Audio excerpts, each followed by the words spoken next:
তে এখন এটা খাইব।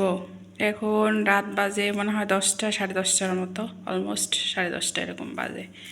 10:30টার সময় এখন তার আনারস মনে ধরছে, এটা নিয়ে আইছে। এখন তার এটা কাটে দিতে হবে, তার খাইতে মন চাইছে, কয়টা নিয়ে এসছে।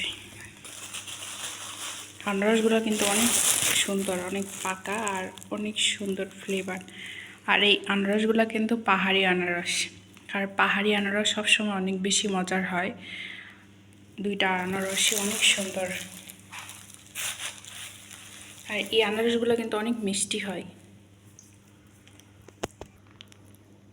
আনারসটা কিন্তু ছুলে ফেলছি, আনারসটা ছুলা কি সুন্দর হয়েছে না?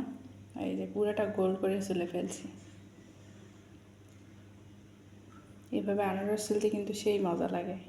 পাহাড়ি আনারস তো এইভাবে ছিলতে ছিলতে আমার অভ্যাস হয়ে গেছে, খুব ভালো লাগে এইভাবে ছিলতে।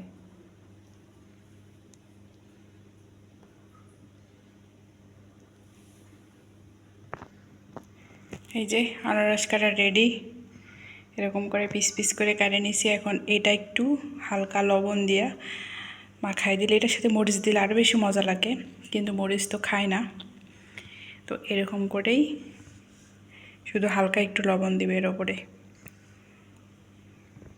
তো আমার কিন্তু রেডি আনারস মাখানো। এই যে একদম রস টসটসা রস।